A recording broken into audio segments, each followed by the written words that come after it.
Born from the aspect of justice, Kayle has taken up her mother's sword and vowed to purge the land of evil in an unrelenting crusade.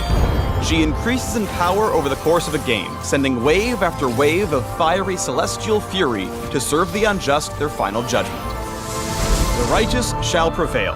Welcome to the Kayle Champion Spotlight. Kayle's passive is Divine Ascent. Over the course of the game, Kayle rises closer to her celestial form, increasing the speed, range, and power of her basic attacks. As evil grows, so shall I. At level 1, Kayle is fueled by Righteous Fury, and her basic attacks increase her attack speed. At max stacks, Kayle becomes Exalted and gains movement speed toward enemies. At level 6, Kayle flies on 2 sets of wings, and when exalted, her attacks launch flaming waves that deal bonus damage. At level 11, Kayle's helmet comes off and another pair of wings appear, signaling that she now attacks from range. At level 16, Kayle transforms into a true champion of justice, wielding 2 swords, becoming permanently exalted, and dealing true damage with her waves of fire. Kayle's E, Starfire Spellblade, has a passive and active effect. Passively, her basic attacks deal bonus magic damage. When activated, Kayle's next basic attack becomes ranged and deals a portion of the target's missing health as bonus damage.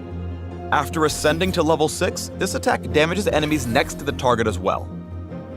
Kayle's Radiant Blast pierces the first enemy hit with light, dealing damage, shredding resistances, and slowing any foe caught in the blast. Celestial Blessing heals Kayle and a target allied champion, infusing them both with a burst of speed. It's a short duration buff, so it's better at quickly maneuvering and dodging enemy attacks rather than long-term chases.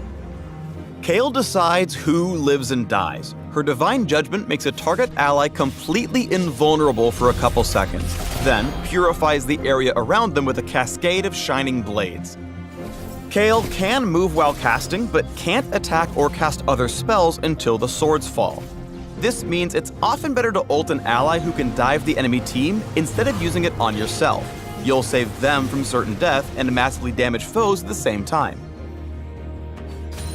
In order for Kayle to truly mete out justice, she must ascend to her final form as quickly as possible. However, her weak early game can be hell, so you'll need to play safe to avoid becoming superfood.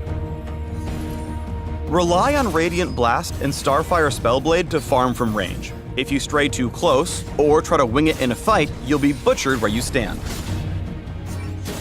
Calling on allies for aid can spare you the worst of your rough early game. Use Divine Judgment for a clutch intervention, then turn the fight in your favor and get the kill.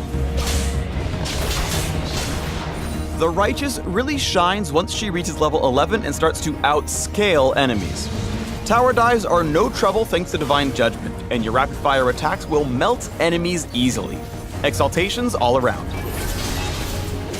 Once Kayle's apotheosis is complete, take your crusade across the map for the final victory. Lead your own team into the fray, protecting critical allies while condemning your enemies to a swift execution. You'll win the teamfight just as you planned. If you want a glorious paladin who eventually becomes a godlike agent of punishment, rise with Kayle and serve them justice.